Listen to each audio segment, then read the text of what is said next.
सुरुवातीलाच मित्रांनो, देशाच्या राजकारणातून गेल्या 4 वर्षापासून ज्या विजयाची प्रतीक्षा उद्धव बाळासाहेब ठाकरे यांना होती, अखेर तो 4 ऑगस्ट गेल्या आठवड्यात पार पडलेली सुनावणी.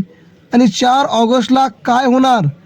4 ऑगस्ट या दिवशी देशाच्या राजकारणामध्ये कशी उरणार मोठी खळबळ? या सगळ्या बातम्यांनी गेला आठवडाभर उद्धव ठाकरेंचा विजय, शिंदे सेनेला जबर चपराक अशा प्रकारच्या बातम्यांनी आपण पाहिलं.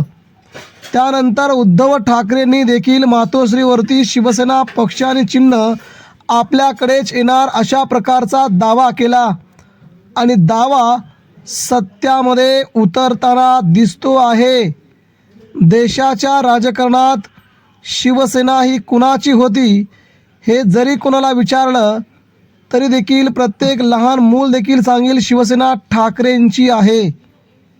ठाकरेंची शिवसेना शिंदेंनी चोरली आणि ती शिवसेना आपली असे म्हणणारे एकनाथ शिंदे यांना आता कोर्टाची जबरदस्त चपराक बसताना दिसते आहे. मित्रांनो, या देशामध्ये गेल्या 60 वर्षापासून शिवसेना ठाकरेंच्या घरात वाढती आहे.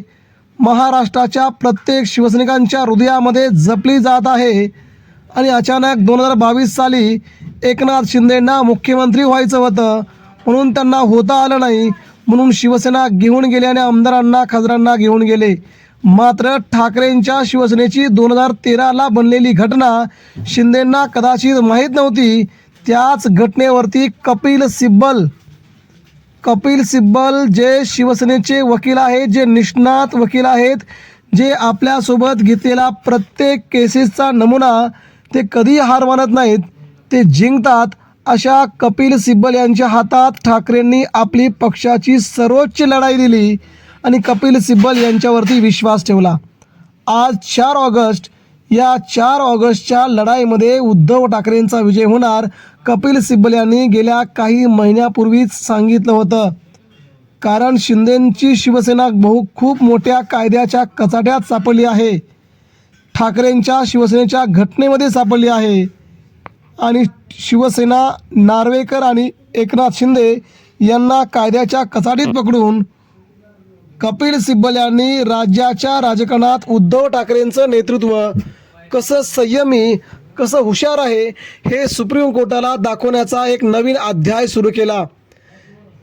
आज 4 ऑगस्ट रोजी प्रत्यक्ष सुनावणीला जेव्हा सुरुवात, त्यावेळेस मात्र मित्रांनो, या देशाच्या राजकारणामध्ये प्रत्येक नागरिकाला असंच वाटायचं की शिवसेना उद्धव ठाकरेंचीच आहे, शिवसेना ठाकरेंनाच मिळायला हवी. आणि ज्या 40 आमदारांनी गद्दारी केली, शिवसेना सोडण्याचं पाप केलं, उद्धव ठाकरेंच्या पाठीत खंजीर खुपसायचं पाप केलं, ज्यांनी मंत्रिपदं उपभोगली, 20-20, 30-30 वर्षे आमदारकी उपभोगल्या, ज्या ठाकरेंच्या नावाने महाराष्ट्रामध्ये प्रसिद्ध झाले, त्याच ठाकरेंना सोडून आज ते मोठे झाले. आणि त्यांनाच मित्रांनो आता सुप्रीम कोर्टातून जबर कारवाईला सामोरं जावं लागतं आहे. कारण उद्धव ठाकरेंनी त्या आमदारांना गुंतवण्यासाठी नवीन चाल खेळल्यामुळे आमदारांसह राहुल नार्वेकर यांना देखील प्रबळ जबर धक्का देण्यात उद्धव ठाकरेंना मोठं यश येतं. मित्रांनो, उद्धव ठाकरेंच्या वकिलांना म्हणजे कपिल सिब्बलांना तब्बल 3 तास वेळ सुप्रीम कोर्टाकडून मिळाली. कारण की ठाकरेंना आपलं मत मांडायचं होतं. ही शेवटची सुनावणी होती आणि या सुनावणीमध्ये उद्धव ठाकरेंना आपलं मत मांडायचं होतं. दुसरीकडे एकनाथ शिंदेंच्या वकिलांना 2 तास वेळ मिळाला होता. आणि या वेळेच्या मध्ये उद्धव ठाकरेंची शिवसेना कशी आहे, शिंदेंची आमदार कसे आहेत, कसे अपात्र आहेत, किंवा राहुल नार्वेकर यांनी कसा निकाल द्यायचा नव्हता तो निकाल दिला, पक्षपातीपणा कसा केला, केंद्रीय निवडणूक आयोगाने कशा प्रकारे उद्धव ठाकरेंच्या या केसचा हवाला देत कसं उद्धव ठाकरेंना फसवलं आणि पक्षाने चिन्ह कसं एकनाथ शिंदेना दिलं, या सगळ्यावरती मित्रांनो उहापोह करत कपिल सिब्बल यांनी ही शिवसेना ठाकरेंची असल्याचं ठणकावून सांगत जबरदस्त रोखठोक युक्तिवाद केला. आणि या युक्तिवादाचं फलित मित्रांनो पुढील काही दिवसात उद्धव ठाकरेंच्या हातात नक्की मिळणार. ही मात्र काळ्या दगडावरची भगवी रेघ असल्याचं शिवसेना नेते अरविंद सावंत आणि अनिल देसाई यांनी प्रसारमाध्यमांशी बोलताना म्हटलं आहे, उद्धव ठाकरेंनी देखील याविषयी आपलं स्पष्ट मत मांडलं होतं की शिवसेना आपल्या हातात येणार ही त्रिकालबाधी सत्य असणारी गोष्ट आहे. शिवसेना आपल्या हातातून कोणी घेऊन जाऊ शकत नाही. हे उद्धव ठाकरेंचं पहिल्या दिवसापासूनचं वक्तव्य होतं. ते वक्तव्य आजही उद्धव ठाकरे अतिशय ठासून सांगतायत. आणि मित्रांनो, आता ही सुनावणी चालू आहे. या सुनावणी दरम्यानच एकनाथ शिंदेंच्या शिवसेनेला सुप्रीम कोर्टाकडून बऱ्यापैकी जबरदस्त धक्क्यावरती धक्के मिळत राहिलेत आणि उद्धव ठाकरेंच्या बाजूने सध्या सॉफ्ट कॉर्नर कोर्टाचा मिळत असल्याकारणाने निकाल देखील ठाकरेंच्याच बाजूने लागणार असं सध्या सगळीकडेच चर्चा वर्तवली जात आहे.